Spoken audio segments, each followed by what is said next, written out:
This video is now in session, and today we're ranking 10 Senate candidates for the 2022 Senate race. Now, while there's still more than 450 days until the Senate race, we can begin to see a picture of the kinds of candidates that we will see in toss-up races. So, we're going to look at 10 toss-up races, or at least semi-toss-up, and we're going to rank both Democratic candidates, the best Democratic candidate in each Senate race, and the best Republican candidates in those same races. And from there, we'll see how it goes. But the ranking will be the following. If a candidate is dark in their color, then they are the best of the best candidates that either party can get, and then the likely color means that they're okay candidates, and then the lean color means that they're poor candidates. So, for example, if Mark Kelly of Arizona was put in as a likely, then that would mean that I rate him as okay, not too bad, not too good. But that's mainly the ratings of the Democrats and the Republicans for this video. And let's start off, let's not actually start off on the East or the West, but let's actually start off with Iowa, because Iowa is a race that isn't quite set in stone yet, because out of all the Senate candidates that are either choosing to run or to not run, the only two candidates that are undeclared are Wisconsin and Iowa. And the reason why Iowa, the Senate race, has been undeclared is because of Chuck Grassley. Chuck Grassley has filed paperwork, even though that doesn't necessarily mean he will run. But the thing with Chuck Grassley is that he is not quite sure as to whether he wants to run for the Senate, for a Senate re-election or not. And that's because of his age. Currently, he is... If this Wikipedia page can load, oh my gosh. Chuck Grassley is 87 years old, and if he runs for another term, he could very well end up like Robert Byrd of, I believe, West Virginia, who was in the Senate for so long to the point that he died while he was a senator. And Chuck Grassley does not want the same thing to happen. He does not want the same thing that happened to Robert Byrd to happen to him, which is why he's not completely sure as to whether he wants to run or not. So in this race, we're going to look at whether Chuck Grassley runs, a situation where he does run, and then a situation that he doesn't run. We can see here that Chuck Grassley against a generic opponent by a Seltzer poll shows Chuck Grassley just about getting a majority, 51%, 50% here. And then meanwhile, the generic candidate gets 37%. And that's the only polls that we've seen so far, but a lot of Republicans want someone other than Chuck Grassley, want to move outside of Chuck Grassley and go to a newer kind of candidate. But let's just say that Chuck Grassley does run, then it will be solid, because Chuck Grassley is very popular with his constituents. And even though his popularity is declining because of his age, he ultimately has enough popularity by both Republicans and Democrats to the point where he can win even when he's 87 years old. And let's just say that Chuck Grassley doesn't run. We've got two other candidates that could certainly that could certainly take over Chuck Grassley. Ashley Hinson, who currently represents Iowa's 1st district, and then we also have the son of Chuck Grassley. Not the son of Chuck Grassley, the Iowa State House of Representatives. There's also another candidate for the Republicans, and that is Pat Grassley, not Chuck Grassley. So Pat Grassley is the grandson of Chuck Grassley. He could certainly take over Chuck Grassley's seat, and that would certainly be possible. And if either candidate does run for the Iowa Senate, then both of them are equally good candidates for Iowa, since Ashley Hinson proved that she was able to win in a swing district in 2020. And then Pat Grassley currently is the Speaker of the House and the son of a very popular U.S. Senator, or the grandson, I mean. So that would make either candidate pretty good.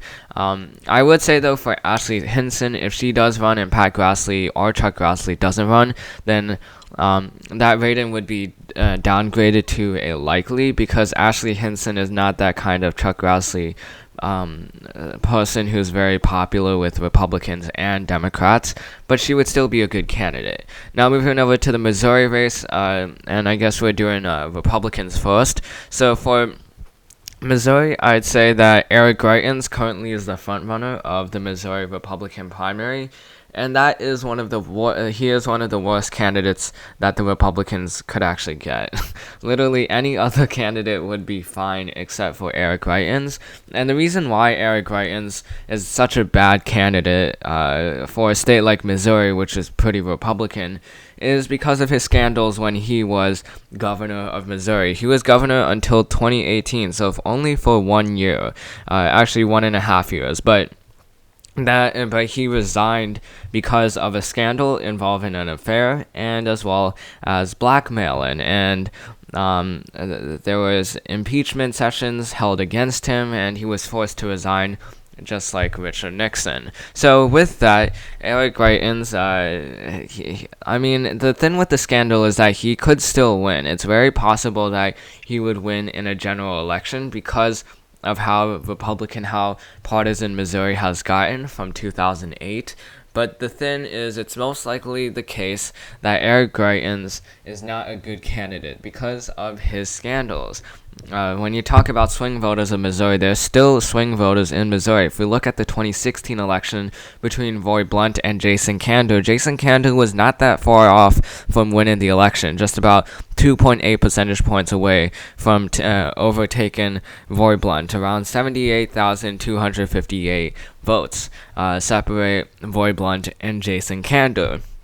So if we look at the 2022 election, the thing with Roy Blunt was that he was too moderate, but still, and Jason Kander was a good candidate, but still, Eric Greitens is facing a much worse situation by having a scandal tied to his back, and he actually has a chance of winning the Republican primary. According to these two Remington polls, if Eric Greitens were to go against these four candidates, Eric Greitens would win the primary, and in a situation where he only goes against Eric Schmidt, who currently is the Missouri Attorney General, then Eric Greitens still ends out on top, albeit not with a majority.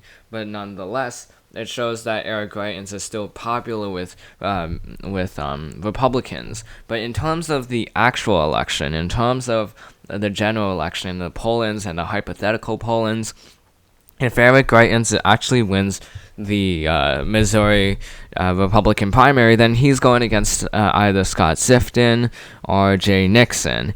And Jay Nixon and Scott Sifton, both of them are fine candidates. Jay Nixon particularly so, but nonetheless, even though you can see that Republicans win in every single polling scenario, first, this is a Remington polling, and second, Remington, by the way, is a Republican pollster, and second, you can see here that Eric Greitens doesn't actually win with the majority of the vote against Scott Sifton. He wins with 49% against Scott Sifton's 42%, which shows that there are only 9% of people who are undecided, which indicates that a lot of people have already made up their minds on Eric Greitens not being a particularly good person, which is why a lot of people are going over to Scott Sifton. And then if we look at Jay Nixon, it gets even worse for Eric Greitens. Eric Greitens 48%, Jay Nixon 44%. Only 8% of people are undecided. And again, this is a Remington pollster, so obviously these numbers are going to be skewed to favor the Republicans. But it's very evident here that Jay Nixon has a good chance of winning the election if Eric Greitens becomes the Republican nominee. And because he is currently the front runner, he is the best that Republicans can get in Missouri, and that's why we'd rate him as pretty poor. Now, in terms of Wisconsin, we'd also rate Ron Johnson, the incumbent senator of Wisconsin, relatively poor. If we look at the election in Wisconsin for the Republican primary, we see that we see that no Republicans have actually declared their intention to run for the Senate, but Ron Johnson does have the potential of running for the U.S. Senate. He's currently the incumbent senator and has the backing of Donald Trump. So if he does run, it's a pretty poor choice, because Ron Johnson, after the 2020 election, started saying some very wacky things. And he started pledging his support to Donald Trump and said that there were irregularities in the election and that the election was stolen. And while he could say that, ultimately Wisconsin voted for Joe Biden in 2020, which makes it not good for Ron Johnson if he's actively supporting the opposition candidate, Donald Trump, who lost in Wisconsin in 2020. Now, albeit it was by a tilt margin, but nonetheless, it was a flip from 2016. So the fact that Ron Johnson is positioning himself to be more conservative just puts him in the same position that Scott Walker made himself go into by being very conservative. If you remember Scott Walker, he was one of the most conservative governors in the United States, and he represented Wisconsin until 2019, when he was beaten out by Tony Evers, who now is currently the Democratic governor of Wisconsin, which is why for Ron Johnson, it's also a pretty poor choice. Yet Ron Johnson is the front runner at this very moment, with no other candidates actually declaring to run for the Wisconsin Senate seat in the Republican primary, which is why we would also give this rating as relatively poor. For Pennsylvania, this seat is pretty interesting, because right now it's held by Pat Toomey, who's a Republican, but in terms of the Democratic side, we already see John Fetterman getting himself into this race, and that's a very bad thing for Republicans, because John Fetterman is very popular, both with rural Pennsylvanians and as well as urban Pennsylvanians. He's that type of populist that can get votes from the Rust Belt. So if we look at the Republican side, we see Sean Parnell, and then a few other candidates. Sean Parnell currently speaking. There is no actual poll, only hypothetical pollings, but if we see here, John Fetterman wins in every single one here. And then Sean Parnell is the best Republican out of these two Republicans, Jeff Bartos and Sean Parnell. And with Parnell, he currently, Sean Parnell was the nominee for Pennsylvania's 17th district, and this was against Connor Lamb in 2018. Currently, Connor Lamb represents that district. But if Sean Parnell truly does, if he truly does become the Republican nominee, it's also not really a good, it's an okay nominee for the Republicans, but they need someone better if they want to go against someone like John Fetterman, which is why we'd rate this as okay. We wouldn't rate it as the best, and we wouldn't rate it as the worst, because for Pennsylvania Republicans, they don't really have any other candidates that have more reputation, a better reputation than Sean Parnell, with the exception of someone like Pat Toomey, who is obviously not running for re-election. So that's why we'd rate this seat for Republicans as okay. And then we have North Carolina. North Carolina, this is Richard Burr's seat. He is the Republican incumbent, and he is also retiring, which means that a Republican will take over him in the Republican primary. And there are two candidates that are notable, both Ted Budd, who is currently the representative of North Carolina's 13th district, and then we also have Pat McCrory, who was the former governor of North Carolina. So Ted Budd is known because of his endorsement, or because Donald Trump endorsed him for the Republican primary. And then Pat McCrory is very well known because he was the former governor of North Carolina. But this is one of those situations where even though Ted Budd has the endorsement of Donald Trump, ultimately, Pat McCrory is still the front runner in this scenario, because Donald Trump is endorsing such a no-name candidate. Not that many people knew Ted Budd before Donald Trump endorsed him. And then the other thing is that Donald Trump is not quite incredibly popular with North Carolinians as a whole. If we look at the 2020 election, Donald Trump I believe, did not win. North Carolina by a majority. He won by a plurality. I could be wrong, but nonetheless, it was still a very close margin in Pennsylvania, closer than 2016. So that's why it's likely that Pat McCrory will still end up on top. He has the blessing of the current Senator Richard Burr, and according to polling, right after the Trump endorsement, we saw Pat McCrory win this Mead & Street Insights poll by 45% compared to Ted Budd, who has 19%, and Mark Walker, who has 12%. So Pat McCrory, he's not really a good candidate for the Republicans. And the main reason why is because of his tenure at the North Carolina governorship. He passed a lot of very controversial bills in North Carolina, and including that transgender bathroom bill, the infamous bathroom bill, that ultimately led to his loss against Roy Cooper. Roy Cooper ran against Pat McCrory in 2016, and he won against Pat McCrory with a majority of the votes, and he actually won by a relatively big margin for North Carolina, and that made Pat McCrory the first one-term governor, the first governor to be defeated in a re-election campaign in North Carolina history. And Roy Cooper right now is pretty popular, but Pat McCrory, with those kinds of controversial bills, it's not likely that running for another statewide position would bode better for him. So even though Pat McCrory seems like he's going to win the Republican primary, when it comes to the actual general election, then it's not as clear-cut as to if he will win or not. And this is compared to Richard Burr. Richard Burr is a much better candidate than Pat McCrory. If you look here, Richard Burr won with 51% of the vote compared to an incumbent, or not an incumbent, compared to Deborah Ross, who won with 45% of the vote. And you can see here in 2010, Richard Burr won with 54% of the vote.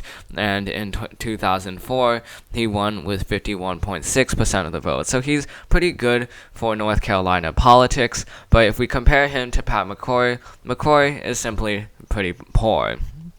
Now let's move over to Georgia. In the Georgia Senate election, we have Gary Black, Calvin Kinn, Latham Sadler, and then Herschel Walker. Now, Herschel Walker, even though he has not declared that he will run for the Georgia primary, he will almost definitely do so. An announcement is pending, and he already has the endorsement of Donald Trump and as well as Lindsey Graham. So it's likely that he will end up on top. According to the Trafalgar Group, he ends up on top right here.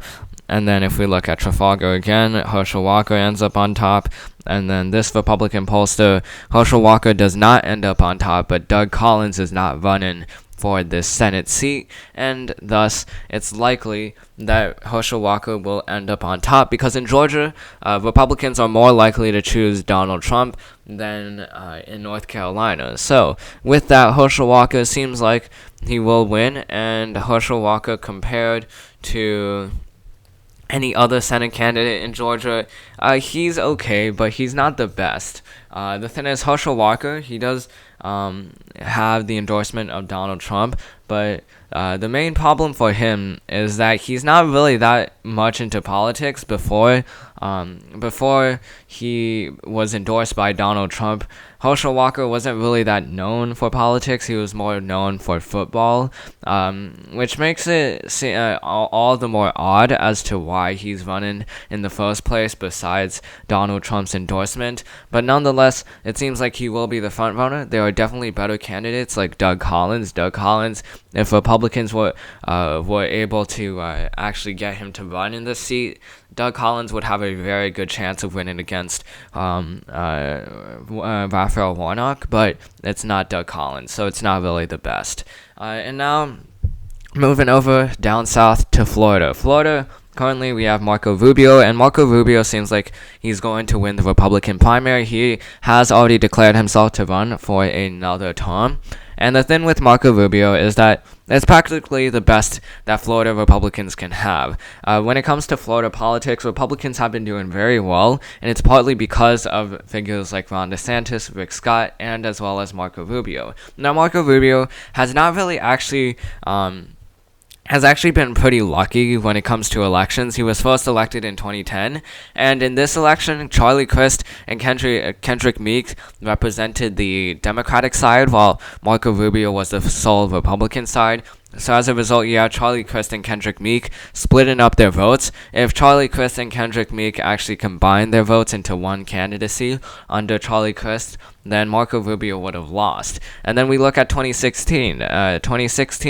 Marco Rubio won mainly because he was riding the coattails of Donald Trump, who also won in the state of Florida. If Hillary Clinton had won Florida, it would be likely, we would likely see a situation where Marco Rubio would get a plurality of the vote rather than a majority of the vote. But nonetheless, he still has won 2 elections, so it's pretty good for him. And Marco Rubio seems like it's probably the best candidate that Florida Republicans can have, given the circumstances.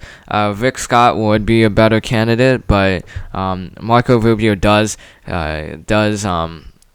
do well with Cuban Americans and as well as other Latino Americans, which makes it very good for the Republicans who need those kinds of votes in order to win the election. So that's why we rate this seat as one of the best that the Republicans can get. Now moving over to Arizona, for this race, we see for the Republican side Mark Bonovich, and then possibly Andy Biggs. Now, those are the 2 main candidates for the Arizona Republican primary. And if we look at the hypothetical polling, you can see here that Mark Bonovich wins in this polling right here, but Andy Biggs wins in all of these polls right here. So, if Mark Bonovich does win, he could win, but Andy Biggs could also win. So this is a lot harder to make a determination for, but we'll just assume three scenarios. First, Andy Biggs running as the Republican nominee. Second, Mark Bonovich. And then third, Doug Ducey. I know Doug Ducey has declined to run for this race, but Republicans could convince him to choose otherwise. This has happened before with Democrats, including John Hickenlooper of Colorado.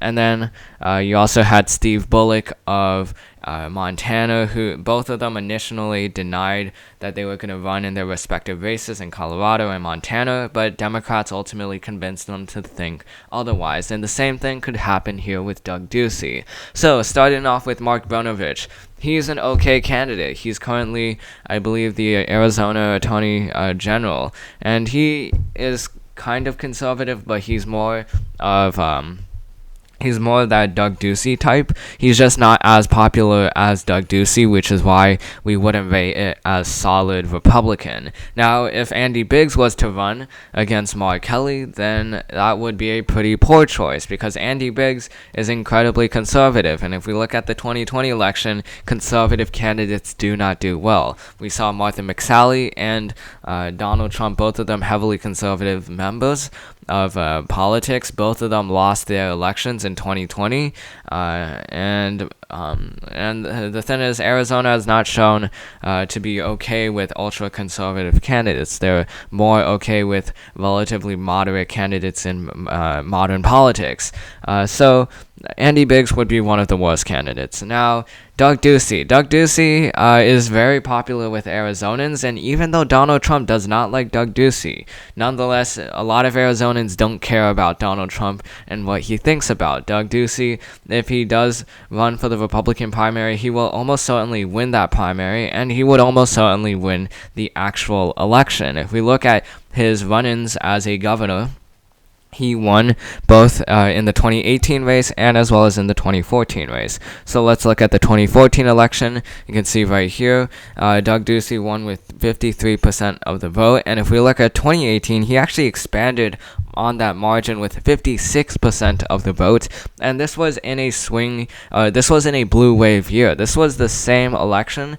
So this happened the same year as Kirsten Sinema defeated Martha McSally in 2018 as a Democrat. She won against Martha McSally, a Republican, but Doug Ducey won as a Republican. So it shows you that Doug Ducey is massively popular with a lot of Arizonans, which is why that if he does run in 2022, he would be the best candidate that Republicans could get. But it seems likely that Mark Bonovich, as of now, will be the front runner, or at least Andy Biggs, but we're going to give the benefit of the doubt to Republicans and give it a likely margin. And then we have two more states now, Nevada and as well as New Hampshire. So for the Nevada race, Nevada for the past couple of years has been a very inelastic state. It hasn't changed that much since 2008 when Obama flipped it from red to blue. And we see here with the Republican primary two candidates, but the main candidate we're going to focus on is Adam Laxalt, because Adam Laxalt is Republicans' best chance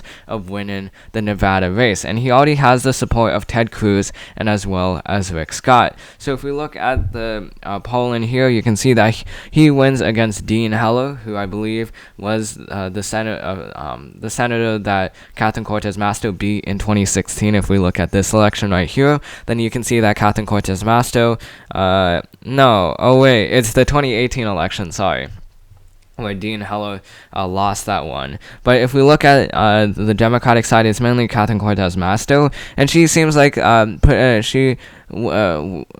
regardless, I guess, of which Republican runs, it seems that Catherine Cortez Masto would win the Nevada election because of how inelastic this state has been for the past couple of years. And Catherine Cortez Masto hasn't had any dips in rating, and in the eyes of Nevadan voters, she's seen as an okay candidate. So it seems likely that even though Adam Laxalt is the best candidate that Republicans can get, ultimately still not enough to go against Catherine Cortez Masto. And then finally, we saved the best for last, Chris Sununu and New Hampshire. So New Hampshire, in this race, Chris Sununu has not actually announced that he would run. This is just in a hypothetical scenario, but Chris Sununu has publicly expressed interest, and Republicans, particularly Mitch McConnell and as well as Rick Scott, want Chris Sununu to run for the Republican primary. And even though he says he's not sure, there is a high chance that he will run because he can elevate himself from governor to senator. Now, if Chris Sununu doesn't run, then it's likely that Maggie Hassan will be able to win out. Donald Bullock is not really a well-known not a well-known Republican in New Hampshire, and Maggie Hassan was able to win in a very competitive election against an incumbent Republican. So Maggie Hassan would be able to pull out a win against not a relatively known Republican. But if it is against Chris Sununu, then this could be very bad news for Maggie Hassan, since Chris Sununu is very popular with both Democrats and Republicans of New Hampshire. If we look at his electoral history, starting from 2016, he won with 48.8% of the vote, the same election that Hillary Clinton and Maggie Hassan were able to win. If we look at the 2018 election, he won by 52%, and then if we look at the 2020 election, he won by astounding 65% against Dan Feltes, who won only 33.4% of the vote. So it shows you that Chris Sununu is very popular, and that COVID has made Chris Sununu skyrocket in terms of popularity, which is not a good news for Maggie Hassan, who already represents a very competitive state, but with Chris Sununu actually running, it would be almost a death sentence for Maggie Hassan. So we'd rate that as Chris Sununu would be the best Republican candidate of any of these races. So that's the Republican ratings as to the best candidates. We have Chris Sununu, we have Sean Parnell, and then we have all other candidates: Pat McCrory, Herschel Walker, Marco Rubio, Ron Johnson, Pat Grassley, Chuck Grassley, Eric Greitens, Adam Laxalt, and then Adam Bonovich. So those are all Mark Bonovich, I mean. But so those are all the Republican candidates that we'll look at in this video, and then in the next video we're gonna look and rate Democratic candidates for the 2022 Senate race. So that's the end of this video. Hope you enjoyed it. This video is now adjourned, and I'll see you in the next one.